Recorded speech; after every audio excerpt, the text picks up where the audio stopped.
Perkenalkan,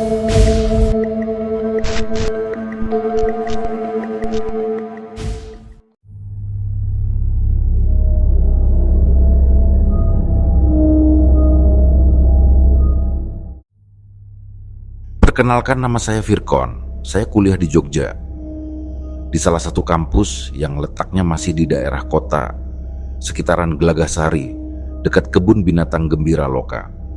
Awalnya hidup saya di Jogja biasa saja, seperti mahasiswa lainnya. Sibuk kuliah, nongkrong dengan teman, berorganisasi, dan berusaha lulus tepat waktu. Saya tinggal di kontrakan selama 2 tahun di daerah Gedong Kuning dan Kota Gede. Awalnya terasa nyaman, sampai akhirnya saya merasa sudah tidak cocok lagi dengan teman-teman kontrakan. Bukan karena masalah besar, tapi ritme hidup kami tidak sama. Dan saya hanya numpang pada kakak angkatan yang beda jurusan. Rasanya seperti hidup menumpang dalam hidup orang lain. Pelan-pelan, hati saya meminta pindah. Sekitar tahun 2014, setelah 2 tahun berlalu, hidup saya mulai menemukan ritmenya sendiri. Saya aktif di BEM, sering ikut kegiatan kampus, dan di sanalah saya bertemu angkatan di bawah saya. Adik-adik yang sedang kami bina dalam kegiatan kaderisasi. Dari sekian banyak anak yang kami latih, ada satu yang akhirnya dekat sekali dengan saya. Namanya Ilham. Anak teknik industri, supel, mudah akrab. Dari sekadar urusan organisasi, ia jadi teman nongkrong, teman cerita, dan tanpa sadar, ia masuk lingkaran terdekat saya. Suatu hari saya main ke kos Ilham, di daerah Taman Siswa, jauh dari pusat kota. Jalanannya penuh gang, dan bangunannya padat. Di sana saya kenal dengan temannya, Yandri, anak teknik informatika. Ternyata mereka berdua berasal dari kampung yang sama, dari daerah Pangandaran. Mereka merantau bersama, ngekos bareng, kuliah bareng, hidup hemat bareng. Dari pertemuan dan obrolan yang sederhana, hubungan kami bertiga makin erat. Hari itu saya cerita betapa bedanya hidup di kos dan di kontrakan. Saya bilang pada mereka, kalau ngontrak itu lebih bebas, waktu lebih longgar, rumah rasanya kayak punya sendiri. Awalnya hanya obrolan santai, tapi mata mereka berbinar. Anak rantau mudah tergoda dengan janji ruang lebih luas dan kebebasan.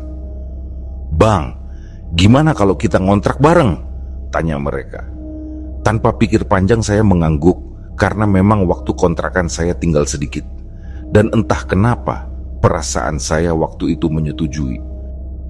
Kami mulai mencari satu orang lagi agar biaya sewa bisa lebih ringan. Datanglah Boy, teman Ilham. Kami 4 orang siap menantang kehidupan mahasiswa dengan rumah kontrakan murah meriah. Pencarian rumah dimulai. Awalnya kami menyusuri daerah Kota Gede, daerah dekat kontrakan saya sebelumnya. Gang demi gang kami telusuri, sampai ke pasar dan toko-toko perak.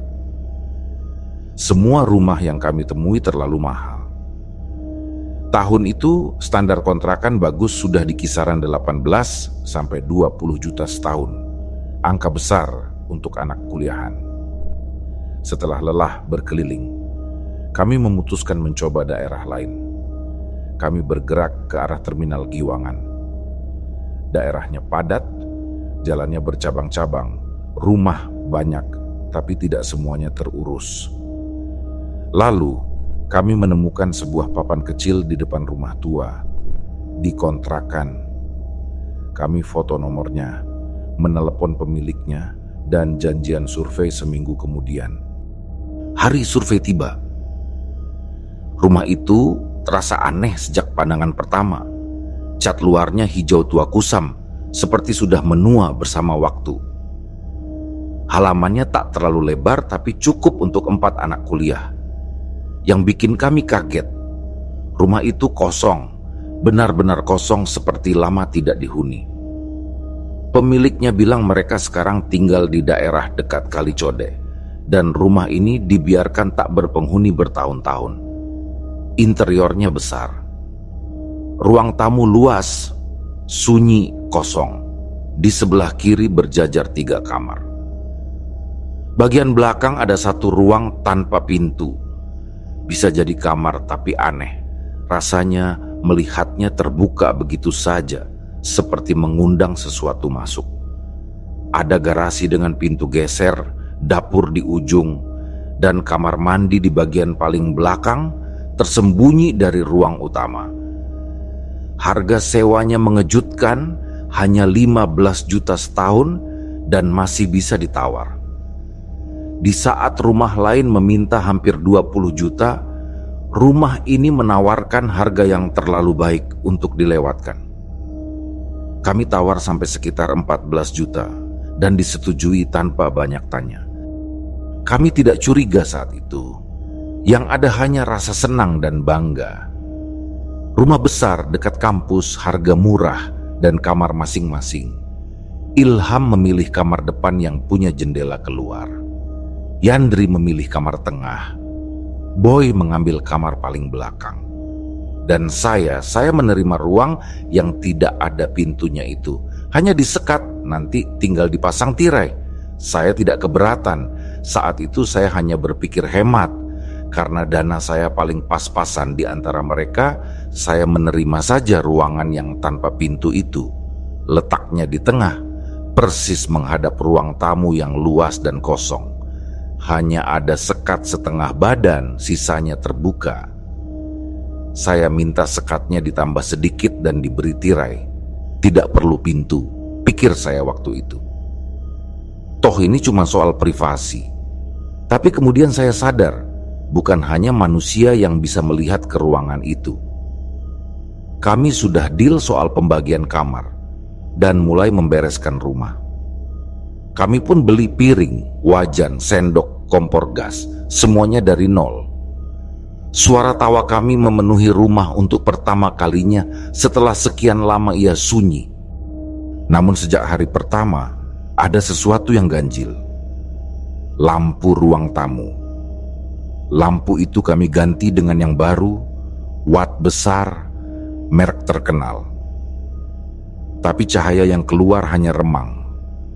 Walau sudah diganti berkali-kali, tetap saja cahaya hanya menyala setengah, menyisakan sudut ruangan yang gelap dan terasa terlalu dalam.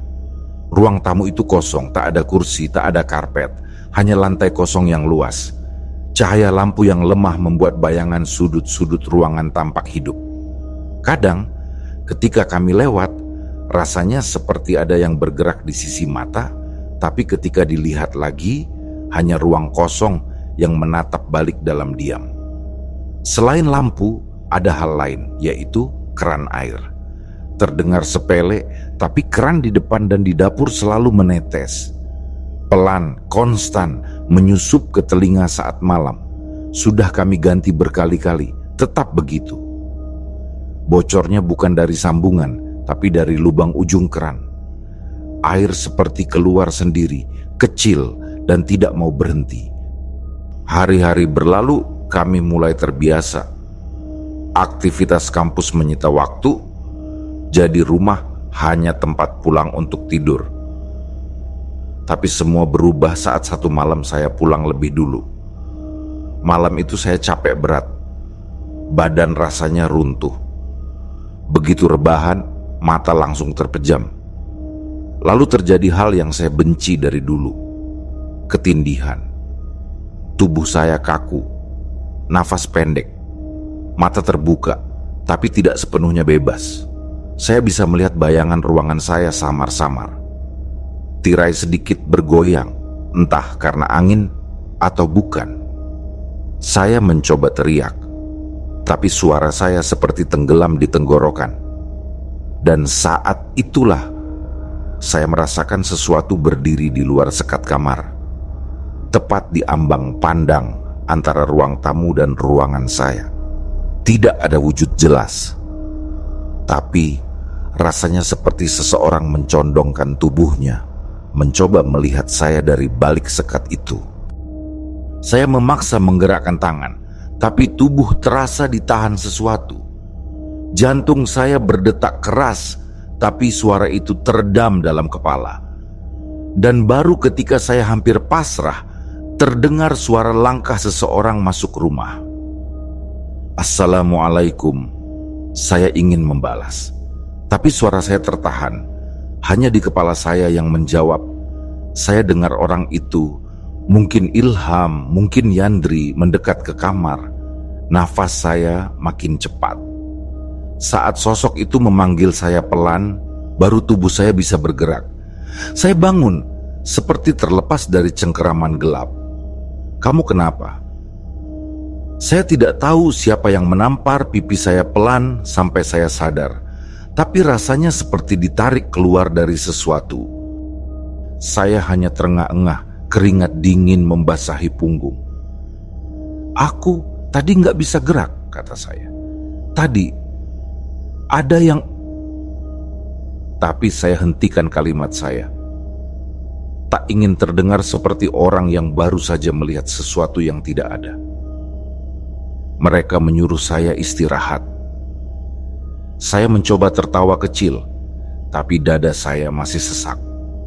Dan sejak malam itu, saya tidak pernah mau tidur duluan di rumah itu lagi.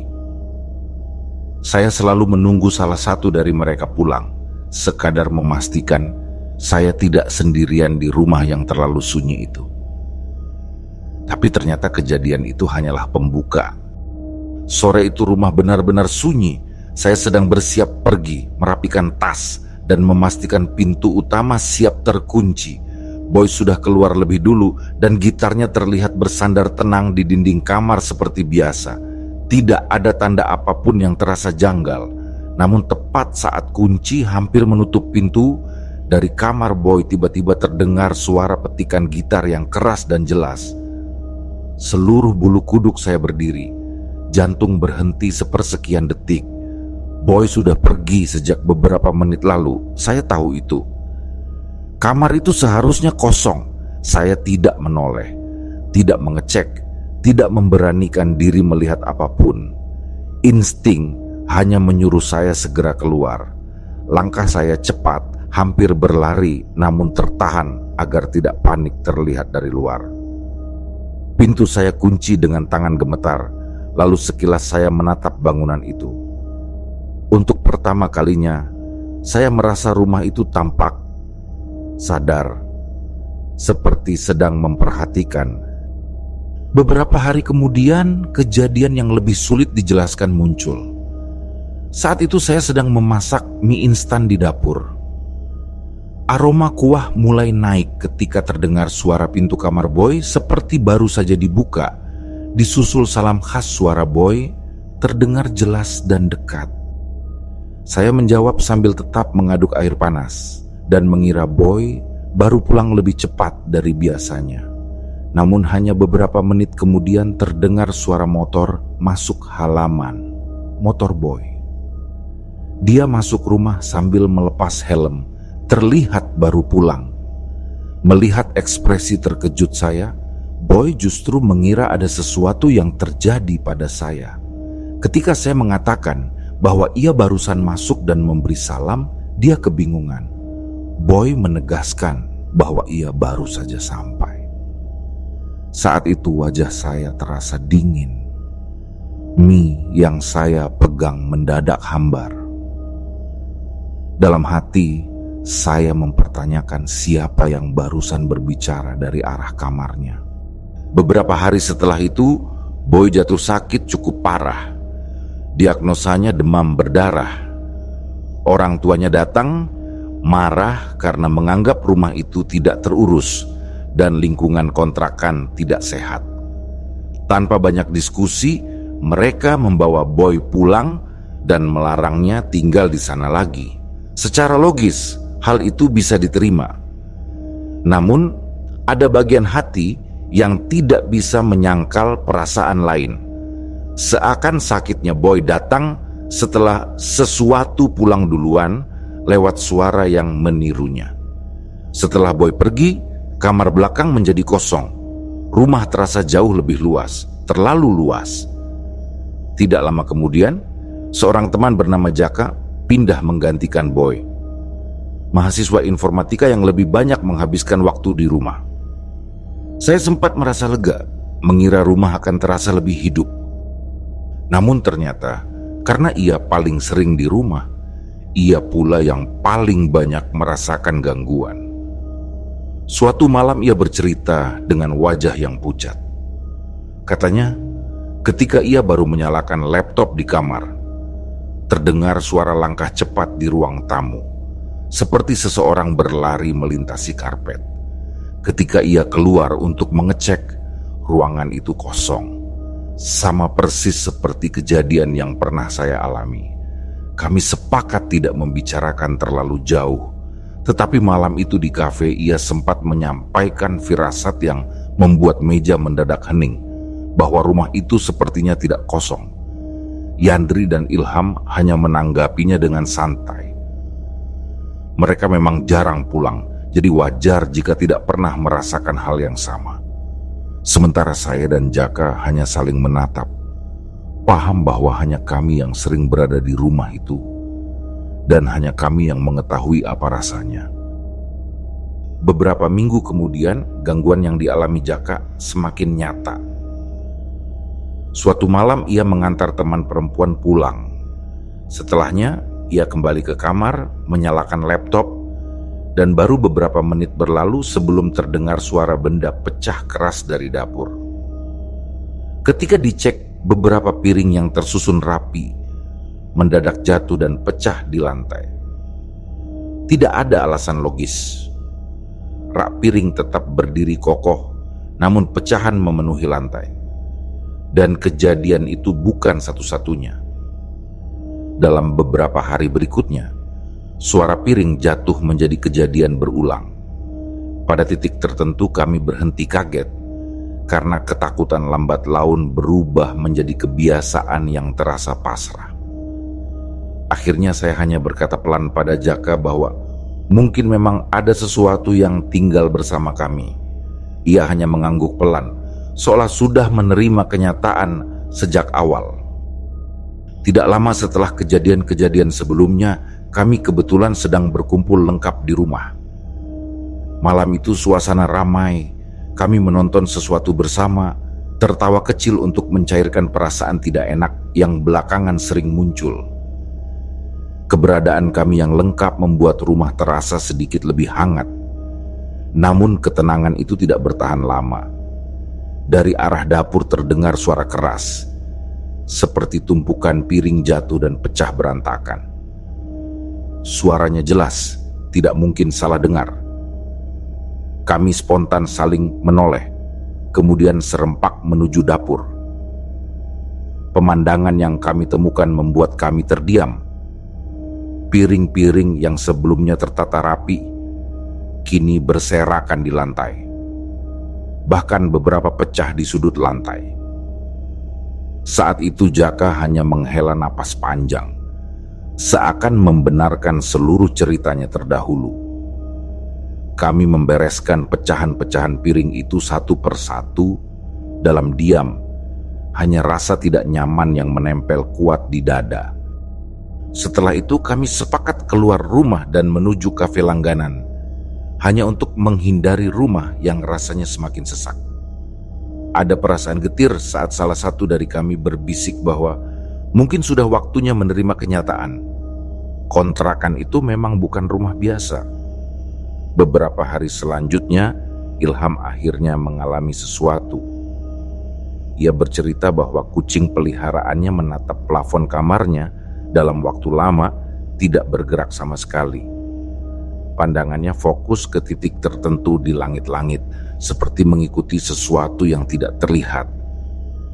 Ilham sempat menyingkirkan kepala kucingnya agar berhenti menatap, namun kucing itu kembali menengadah.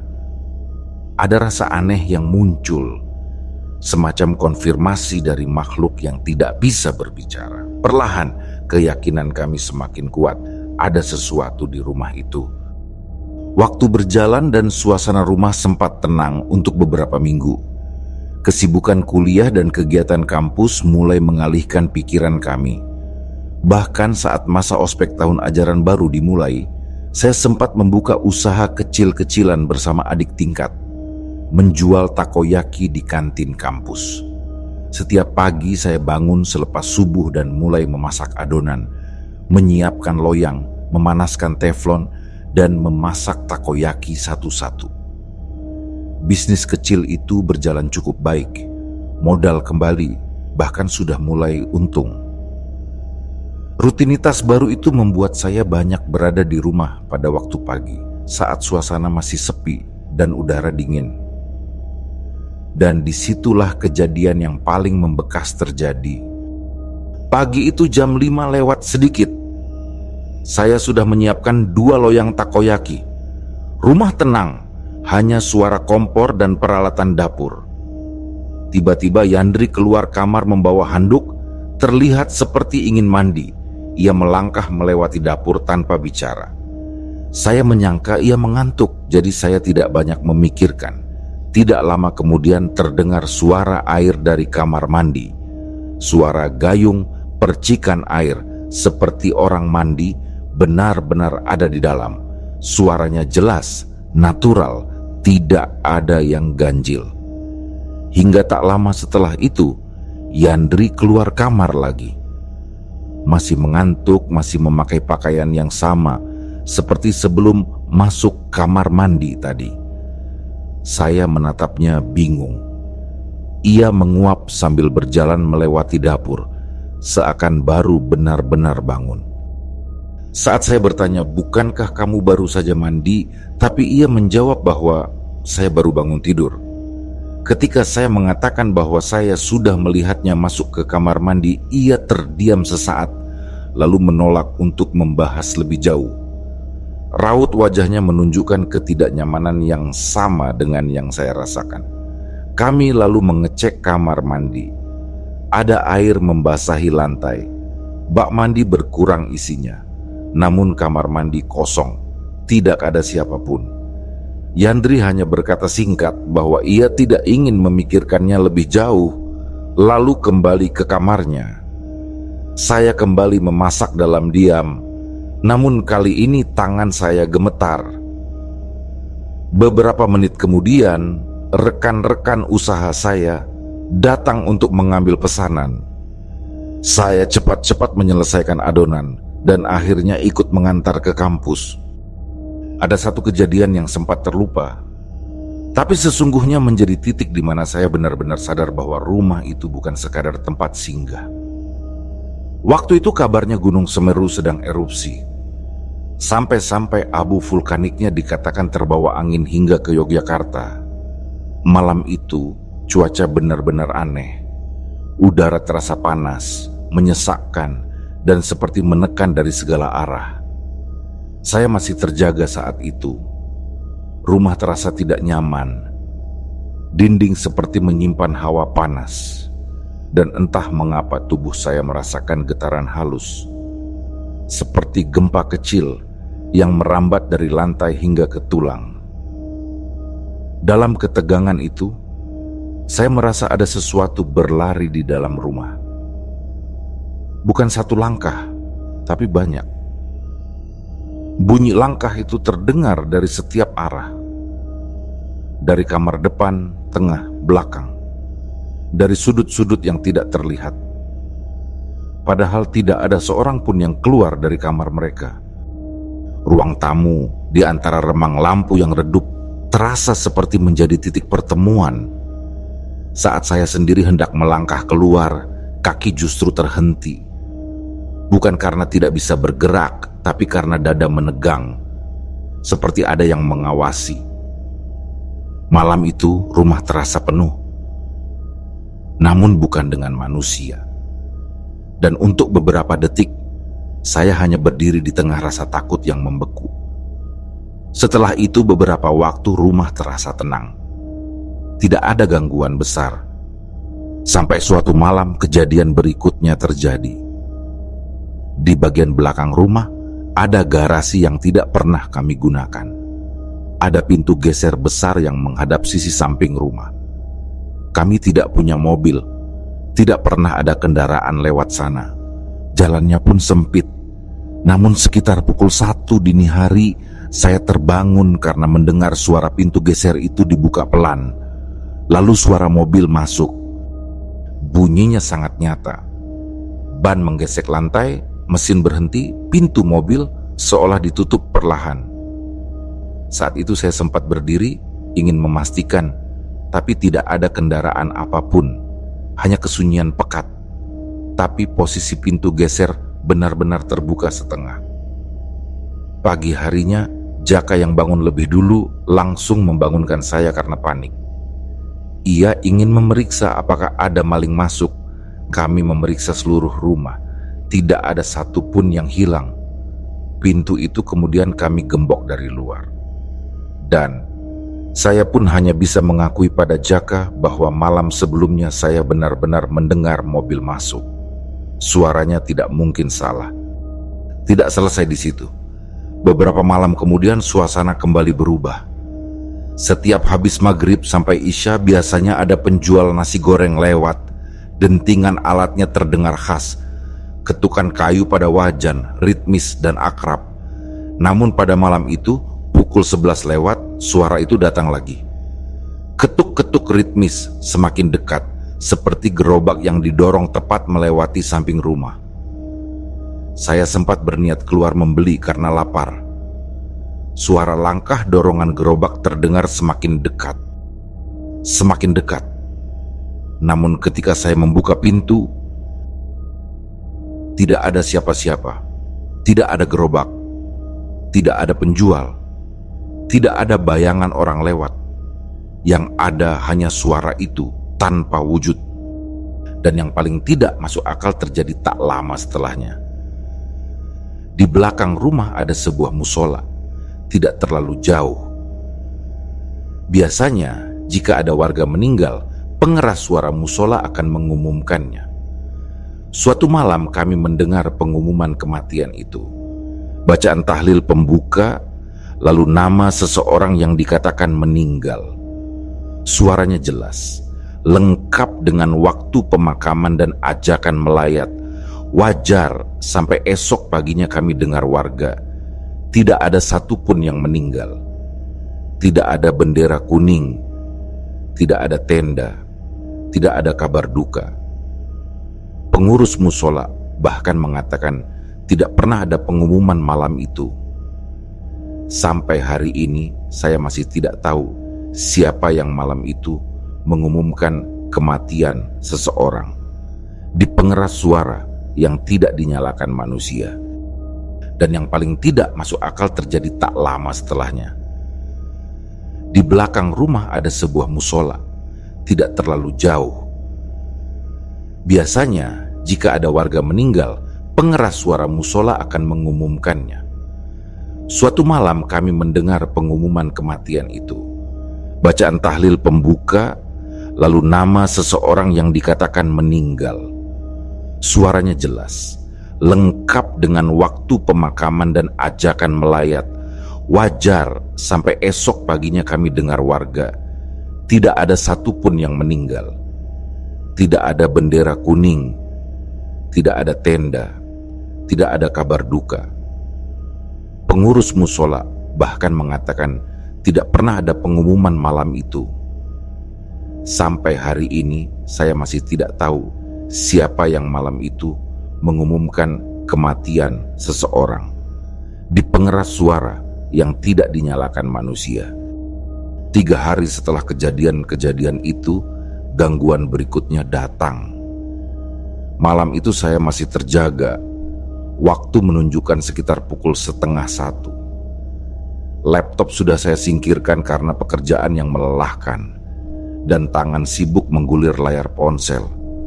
Mata belum terasa berat sama sekali. Kamar saya memang tidak memiliki pintu, hanya sekat yang membatasi dari area depan. Dari sudut mata, saya merasakan ada sesuatu yang memperhatikan.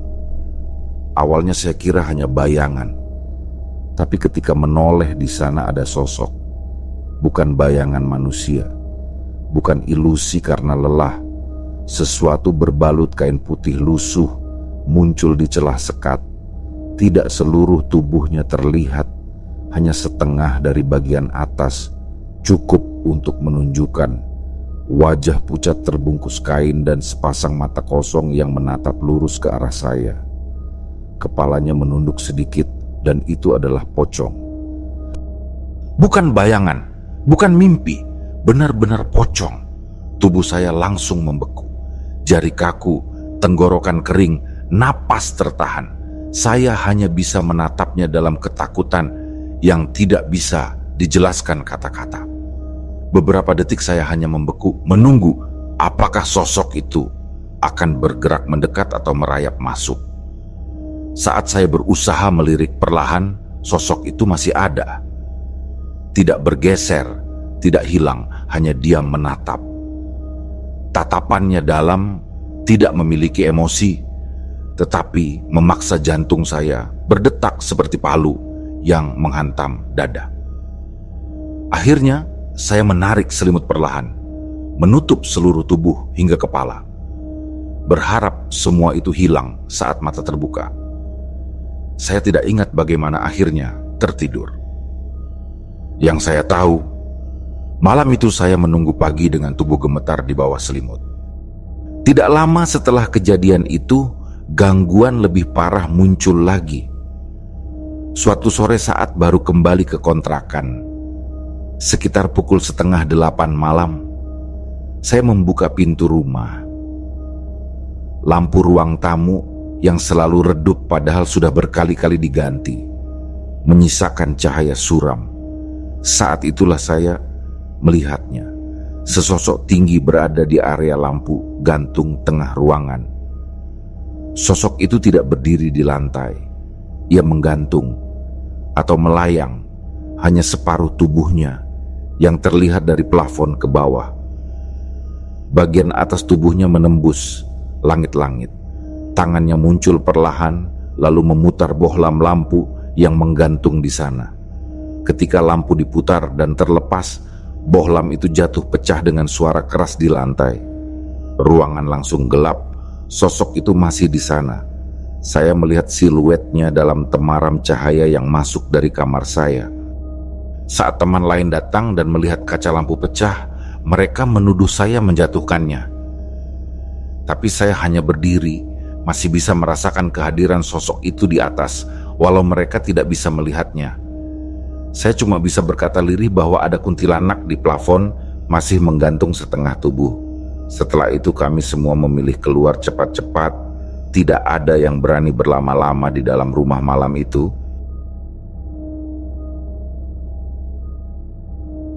Demikianlah kisah yang kami bawakan ini. Semoga kisah ini dapat menghibur teman-teman semua dan diharapkan cerita ini bisa bermanfaat. Baiklah, terima kasih untuk teman-teman yang telah mendengarkan cerita ini dan juga yang telah mendukung channel ini. Semoga kebaikan yang dilakukan teman-teman dibalas oleh Allah Subhanahu wa Ta'ala dengan hal-hal yang lebih baik dan lebih bermanfaat dalam kehidupan. Saya mohon maaf apabila ada kesalahan dalam perkataan ataupun pengucapan dalam menceritakan kisah ini. Sampai jumpa lagi di kisah kami berikutnya. Semoga sehat dan sukses selalu untuk kita semua.